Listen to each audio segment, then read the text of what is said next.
If you were trapped 13,000 meters below the Earth's surface, what would you do? You'll have to give up everything you love in order to reach the bottom to find answers, and there's no turning back. I'm going to break down the mistakes made, what you should do, and how to beat Bondrewd the novel in Made in Abyss: Dawn of the Deep Soul.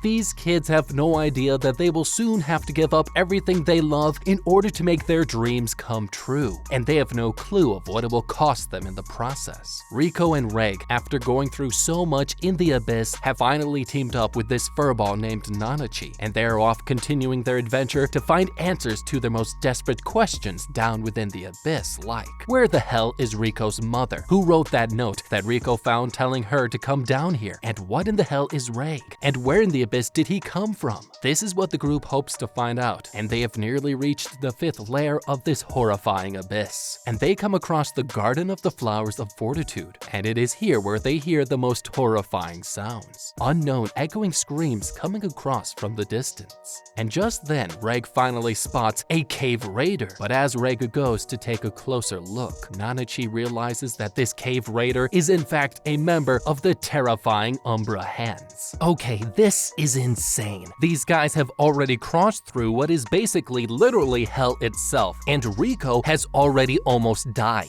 And this time they also had Nanachi, who might as well be the resident Sherpa of the Abyss down here, since she practically knows this place like the back of her paw. She should have, but failed to inform the gang of the dangers of this seemingly beautiful garden, because even though this place looks magical, there's more to it than meets the eye. This wondrous garden is classified as especially dangerous because of the migration of the amaranthine deceptors, which by the way are insects that live within the 5th to 6th layer of the Abyss and regularly use the cover of this expansive garden to blend in with the leaves, hence the name Deceptor, because these bastards will turn this garden into a death trap against anyone who gets too close to them. They attack humans and plant living larvae inside their flesh. Nanachi should have prevented Reg from closing the gap between them and that Umbra Hands member by spending more time doing reconnaissance from afar, since they already had the tech to spy from a distance. If they had simply waited a moment longer, Nanachi could have figured out who this guy was before Reg got spotted, because the Umbra Hands are members of Bondrewd's group of cave raiders, who might as well be called his minions because they'll do anything for Bondrewd himself,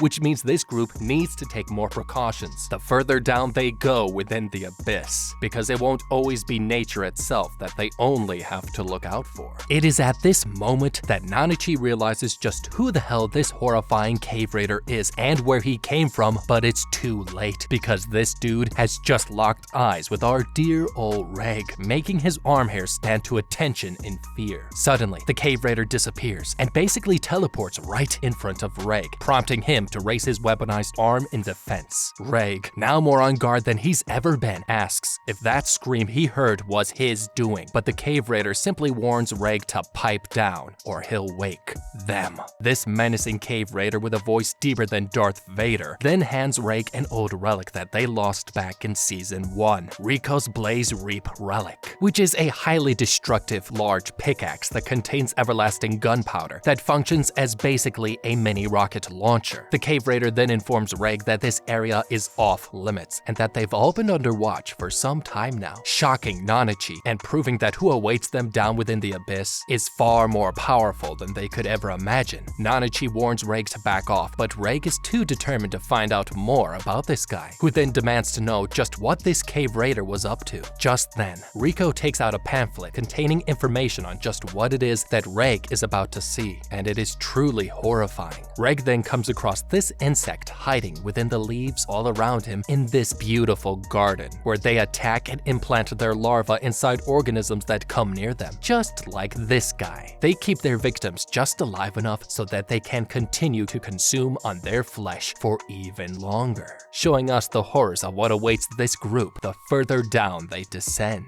And this is just the tip of the iceberg. It is then when they all hear a siren in the distance, marking it as a signal for this Umbra Hand cave raider to get out his flamethrower and to begin burning the entirety of the field, while Ray looks on in shock as the 2 other insect-infested cave raiders burn along with the flower field. Right then, the cave raider mentions that the Sovereign of Dawn is eagerly awaiting them all. Just then, Nanachi tells Reg to get the hell out of there, and Reg rushes back to the group, and they decide to push forward, going deeper down within the abyss. Later, the group finally reaches the final frontier, the 5th layer, also known as the Sea of Corpses, the last point within the abyss that humans can return from, because once they cross this layer, once they go past this point, they can never return to the surface. And the group comes across a forward operating base in the distance, one that is Bondrewd's personal research lab, and it is also the base where Nanachi was experimented on, known as Ido Front, which also functions as a base that holds the only entrance to the 6th layer. And it is also a place where expert White Whistle explorers use for their last descent.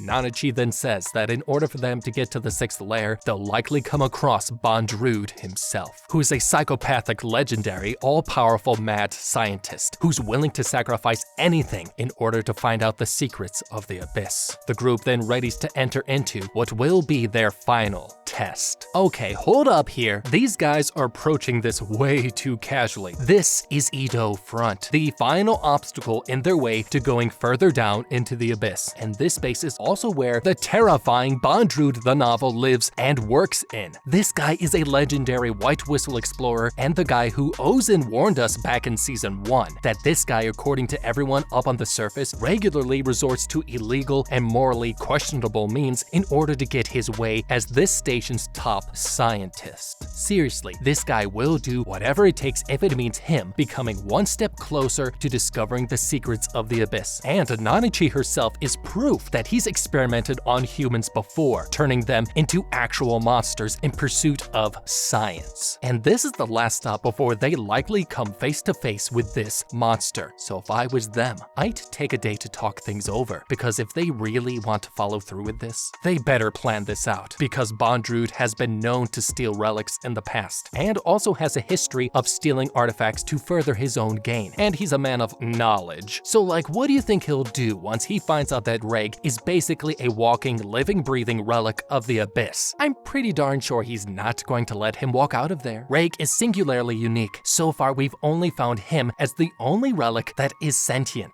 Reg, his body, could contain a myriad of secrets that Bondrewd would love to exploit if he's curious enough about him. I would look into seeing if we could get some maps of this place, if maybe we could go halfway around, if there was any way that we could go under it, because I'm pretty sure we would all prefer to not get caught by a mad scientist. But if we insisted on going through it, I would make sure that we armed ourselves to the teeth with whatever makeshift weaponry we could find, because we're gonna need all the strength we can muster once we step foot inside that sinister-looking base, and we need to keep our guard way up. The group begins to make plans on how to infiltrate the menacing base, and they make note of the fact that this place was built on the ruins of what was once a ruined site thousands of years ago. Little do they realize that they're being watched by someone, and this someone will change their lives forever. The group then reaches an impasse as Nanachi warns them of what's to come and how they should choose their words carefully, because they don't know how much Bondrewd and his goons know. Information is power, and warns them that whatever happens to them, they shouldn't show any fear. And oh, how right little Nanachi is. The gang then reaches a cold, dark entranceway, and they are greeted by none other than the little being that will change their lives. This little girl, who we come to find is named Pruska, as her beady eyes and hunger for curiosity counter the group with a barrage of questions a million miles a minute. But Reg's mouth remains sealed, as he remembers Nanachi's warning to not give too much away. It is then here that Pruska's words usher in a wave of terror for the group, as she calls out the words "Papa" to a dreaded, strange figure approaching in the distance, and one that sends shivers down Nanachi's spine. They are now face to face with the infamous Bondrewd the novel, the Sovereign of Dawn.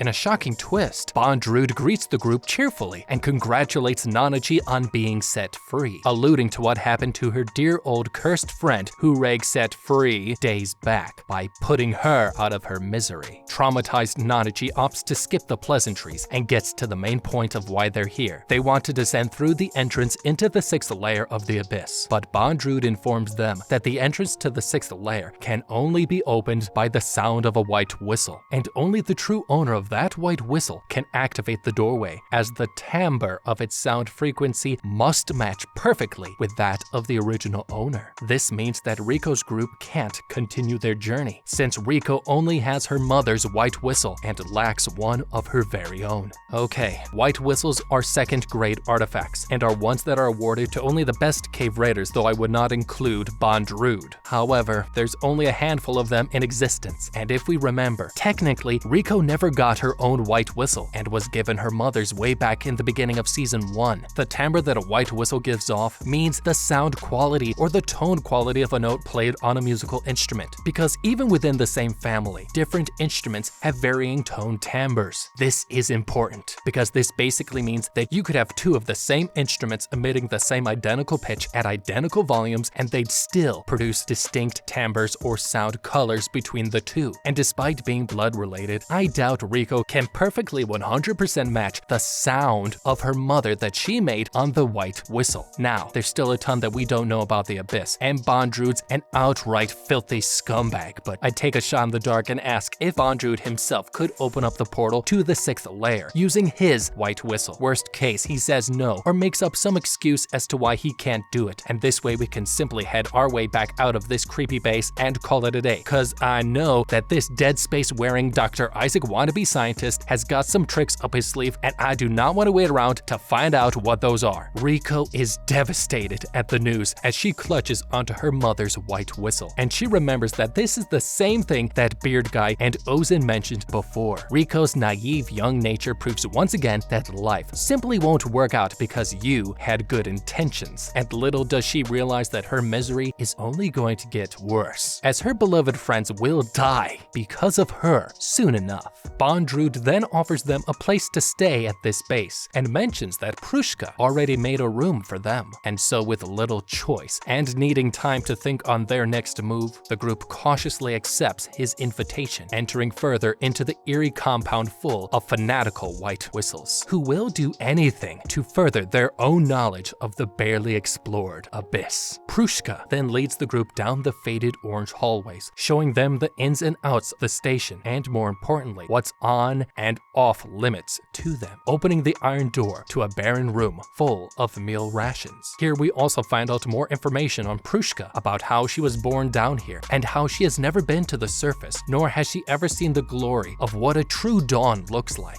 Although while Riko plays nice with Pruska, Nanachi doesn't trust her for shit, and wonders what tricks Bondrewd has up his sleeve this time around, and the group prepares to head for bed. But before they pass out, Reg notices something discomforting and a little strange. As he puts on his helmet, the light that usually comes on has become fainter this time around, and Nanachi, having a relic similar to Reg's helmet, suspects that his helmet is showing the number of uses he has left before it is empty or unusable. This shocks Reg, who thinks that this fading indicator of light on his helmet could mean that soon Reg will run out of power, since he is, after all, a robot boy who relies on energy. This means that Reg will need to be careful and conserve his power, especially with how he uses his hand incinerator weapon, and Nanachi thinks that based on how his power reserve looks like now, that he may only have 3 shots left on his incinerator weapon before he runs out of power for good. Later on, Reg and Nanachi eventually head to bed, until later in the night, Riko wakes up having to use the bathroom, only to realize the bed is empty. Confused and alert, Riko then heads out to find her friends, and also a bathroom, only to come to find a bunch of locked doors and this dark hole, and her bladder lets her know that it needs to go. Okay, this is too suspicious. One minute Bondrewd is welcoming us open arms and already having a bed made up for everybody, how nice. And the next minute everybody I know is conveniently missing. There's no way I would go back to bed in this instance, and Riko needs to assume that the worst of the worst has happened, because like I mentioned, we can't trust Bondrewd for shit, especially not after what Ozin from back in Season 1 told us. This guy values knowledge above all else, which means I wouldn't be surprised if he was holding all of my friends hostage right about now at the bottom of some crazy lab, liquefied in a petri dish. Look, the only thing that we can do, realistically speaking, is to find out where Reg is and get the hell out of here. Because if we can find Reg, then at least we'll have a shot of being able to help Nanachi too, wherever she is. But in this situation, we don't have the upper hand. We're in Bondrewd's place, we're surrounded by his people, we need to remain calm and make it our mission to find Pruska, because she'll likely have a better idea of where everything is, and she is naive enough to help us out without thinking too much about our motives. I would make sure Pruska leads us to some weaponry, and then go towards finding Reg, because honestly, it makes no sense for us to venture even into the 6th layer if we don't have Reg or Nanachi with us, because 1. Reg is our best offense against the Abyss, and Nanachi is our best way in navigating that place safely. So if we can't find either one of them, there's little point in staying down here. The adventure is over, we need to go back home. Suddenly, something catches Riko's eyes as her focus from feeling the gaping pains of a filled bladder shifts to a much more enticing object. The forbidden staircase that Pruska previously mentioned was off limits. Thinking her friends could be up there, Riko begins making her way upwards, and suddenly the wonders of the Abyss begin to work their sadistic charm over her, causing her to lose all of a sudden her sense of direction, as up is no longer up and down is a plane unknown to her. And suddenly Riko then collapses, while her ears begin to hear the faint words of someone familiar. It's Pruska, right as she hovers over an injured Riko, politely scolding her for her decisions. And she mentions that the 5th layer curse takes away a person's sense of touch and balance, and this explains what Riko felt. However, Riko mentions that all the doors are locked, which forces Pruska to check them all out, and she's right. And Pruska mentions that this has never happened before. Little do they both realize that there is a sinister reasoning behind this that they'll soon come to find out in the most horrible ways. Meanwhile, as the large hallways of this base continue to echo an ever-present sinister hum, Nanachi decides to hold a secret meeting with her former boss and captor. Nanachi begins to question who Pruska is to Bondrewd, and he tells her that she was a failed lab experiment which he took in to raise as his own, which means that Pruska thinks Bondrewd is the best father in the whole wide world, and she loves him with all of her heart. This is why Bondrewd tells Nanachi that his research here is finally coming to an end, and that he wants Nanachi to come back to work for him again. And so Nanachi agrees, under the condition that Bondrewd lets her friends Reg and Riko continue their journey down towards the 6th layer of the Abyss. But it is at this moment that Bondrewd realizes that he messed up, because he's already done something bad, shocking Nanachi, and she runs with all her might to go save Reg. Reg's eyes snap open, and he finds himself strapped down and surrounded by muttering scientists. Reg fidgets and begs for his life as these monsters then chop off his arm, cutting through mimicked bone and ligaments, and Reg begins to cry out in pain. Suddenly, Nanachi comes charging in, swiping her paws at these bastard of scientists away from Reg, and she helps him escape as she catches up with Riko and Pruska, who also finds out that this was all organized on behalf of Pruska's daddy. The gang then prompts Pruska to get the hell out of there as she leads them to a boat before sending them off. But unlucky for them, Bondrewd is also a ruthless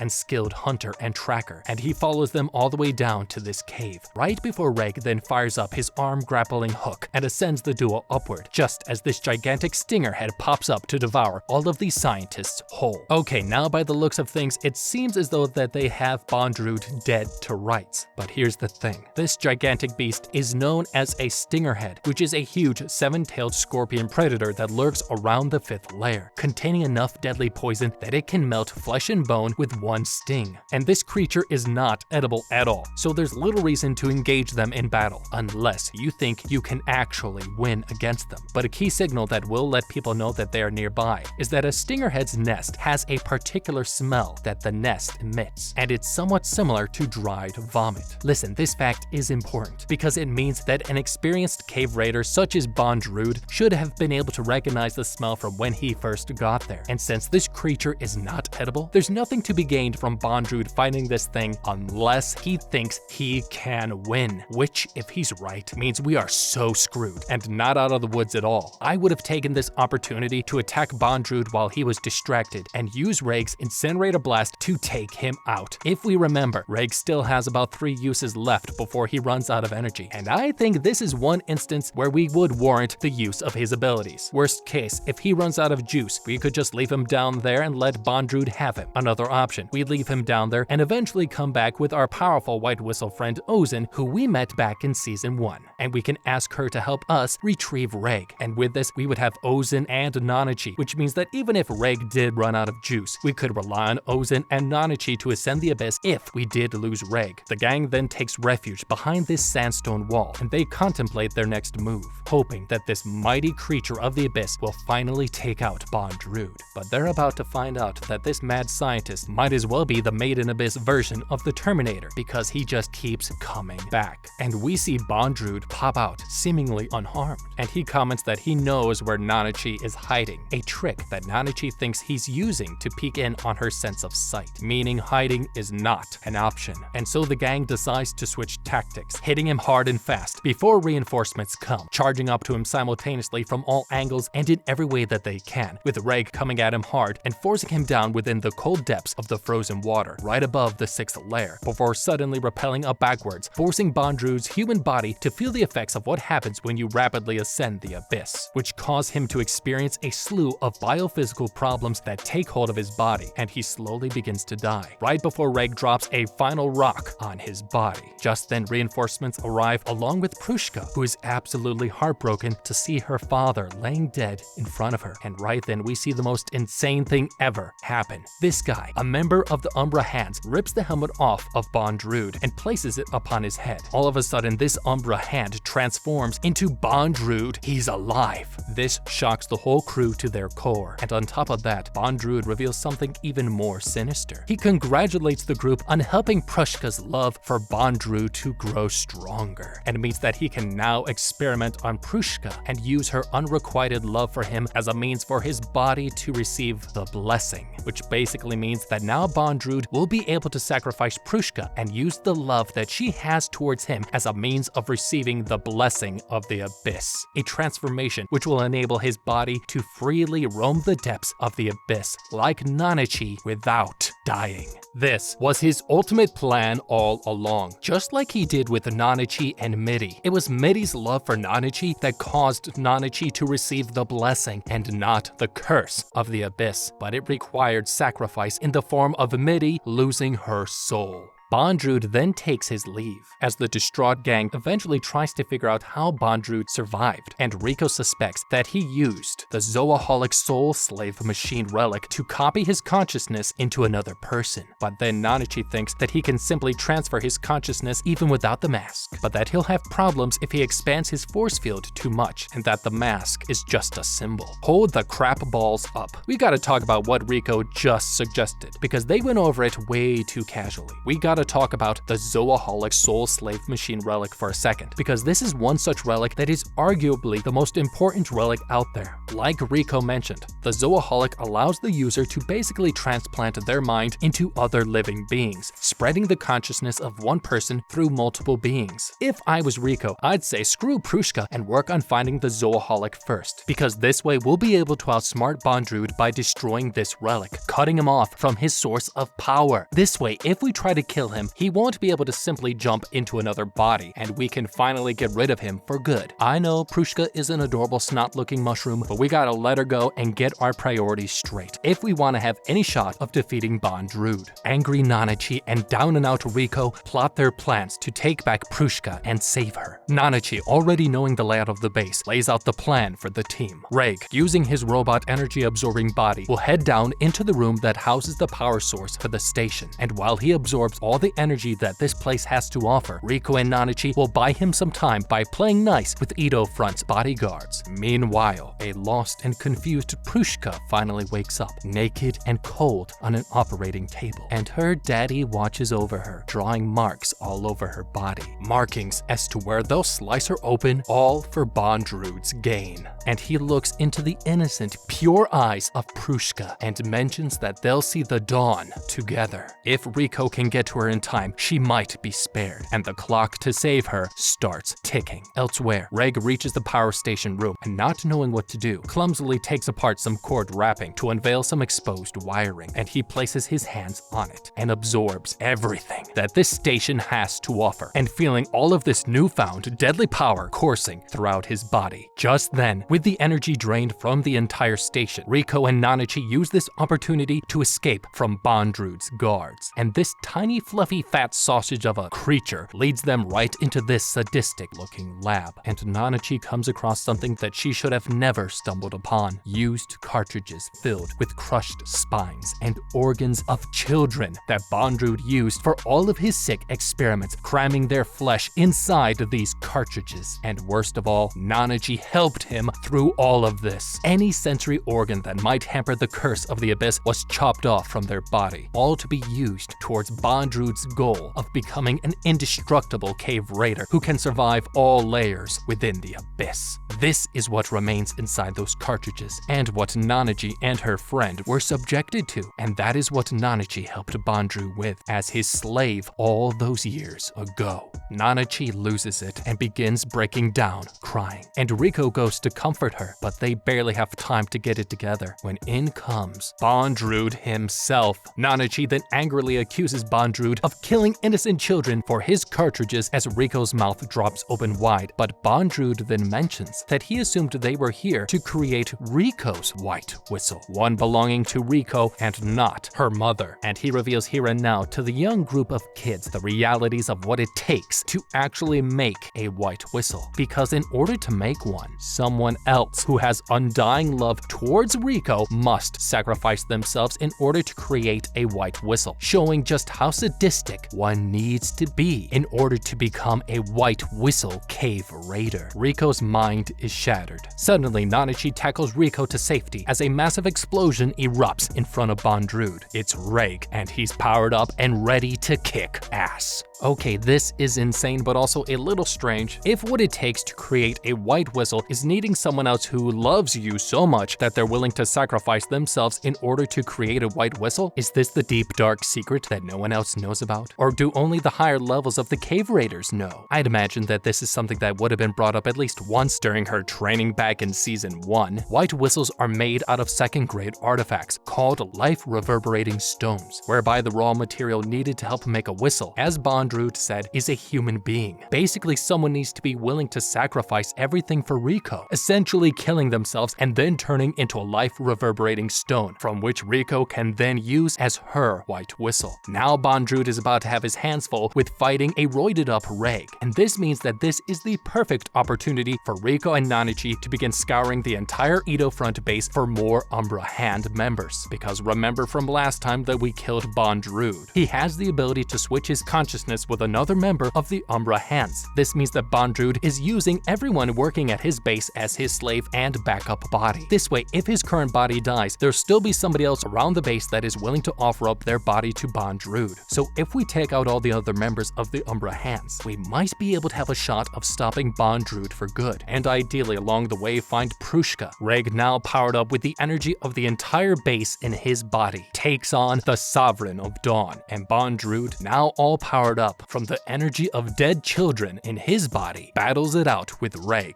Nanachi then looks in pure awe as the once sweet little robot boy she once knew unleashes his darkest powers upon Bondrewd, tearing him apart and showing him who's boss. But this sadistic white whistle cave raider knows his stuff and parries his attacks in a series of moves, crushing Reg down flat, until Reg begins to let out a charged, ever-expanding release of energy. Meanwhile, Rico bolts out of there to find Pruska, just as she comes across the Zoaholic artifact. But all of a sudden, back where Reg is, Nanachi realizes what he's about to do and jumps on top of him, begging him not to do what she thinks he'll do, which is to blow up the entire base with his most powerful weapon, his big ol' incinerator. But it's too late, as a gigantic blast is emitted and much of the base is blown to bits, suddenly ejecting Nanachi into space, when suddenly a back to normal Reg reawakens and gets her to safety. Nanachi then lets out a wide-eyed grin, thinking the worst to be over. But nothing is as it seems in the abyss, because just then a henchman of Bondrewd tackles Reg down this gaping chasm, right down to the bottom, where we find all of the creatures just like Nanachi's once living friend, all victims of Bondrewd's twisted experiments. And suddenly, Bondrewd walks into the light. He's alive. As he walks past all of these creatures, he utters each and every one of their human names, indicating that he remembers all who sacrificed their lives for his efforts into solving the mystery within the abyss. And he's not happy with what Reg has done to his base, and it'll cost him big. And so the two get ready to battle it out one final time. Okay, this is insane and they are so screwed. Even if Reg could use his most powerful weapon, his energy beam incinerator, he's only got a few more shots left in the tank. But even if he had unlimited shots, Bondrewd right now is too fast for Reg to actually hit him. Now looking at Bondrewd in terms of his strengths, he's pretty much indestructible at the moment. But the one thing that we can take out is his cartridges, which again are specialized packages made from the flesh of dead children that he uses to sustain energy and combat the curse of the abyss. That is his weak point, which means if Reg can bridge the gap between him and Bondrewd, he could effectively take out Bondrewd's cartridges from close range, either by damaging it through brute force or through some kind of sustained force. Of course, this would no doubt require for him to take some punches as he gets close to it, but in reality, this is his best bet to take Bondrewd out. If Reg doesn't use his energy beam incinerator at all, and by judging from how overpowered Bondrewd is, we really only have a few options of taking him down. Reg battles it out with Bondrewd, but this time, his normal self is no match. And to make matters worse, Bondrewd begins transforming into a creature similar to how Nanachi was transformed, with the love of someone close to him, sacrificing themselves for Bondrewd. For Nanachi, it was Midi. For Bondrewd, it's Pruska. And Bondrewd's body begins to expand, growing claws and a bigger stature, just as he transforms into his final form, a creature now able to climb every inch of the abyss without dying. All hope looks to be lost for our heroes. But Reg has Nanachi on his side, as she, through the comms, informs Reg of the plan to take Bondrewd down by evading all of his attacks and making him use up all of his power cartridges. And Reg waits for his incinerator beam gun to charge up.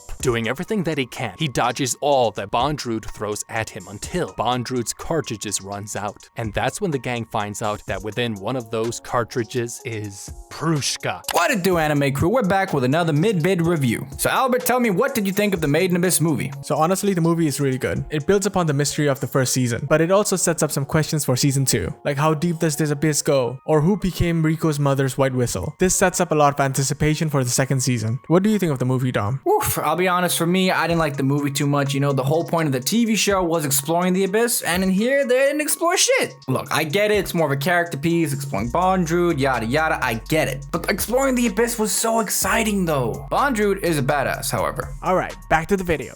News of Pruska having been turned into meat mulch shocks both Reg, Nanachi, and even Rico, who in the distance crumbles to the floor in disarray with Reg's old robot arm. But Reg doesn't have time for her emotional bullshit as Bondrewd pounces on a now hapless Reg, who fires and misses his incinerator shot. All hope seems lost. But suddenly Rico finally comes to her senses and launches her big fatty blast with Reg's arm, blasting and bruising that bastard Bondrewd right in between the bod as a wave of light glosses over everything. After the light show, Nanachi walks up to Bondrewd, who in his dying state mentions that he's proud of everything that Nanachi has become, and they come to an understanding, right as Nanachi this time around refuses to fall for his sweet honeyed words, and she watches Bondrewd finally kick the bucket. Meanwhile, a weeping Rico then sees something fall out of Pruska's cartridges. It's a white whistle, meaning that as her last dying wish, Pruska sacrificed her life to become Rico's white whistle, gaining her and the gang access to the 6th layer of the abyss. And miraculously, with their mourning period lasting less time than it takes to cook a bag of popcorn, the gang then moves on and prepares to enter the portal to the 6th layer. And just then, they see Bondrewd alive again, along with a new body this time around. And like a proud, twisted, sadistic, psychopathic father, he bids them farewell on their journey. And they evacuate the 5th layer and finally enter the 6th layer of the wondrous and terrifying abyss.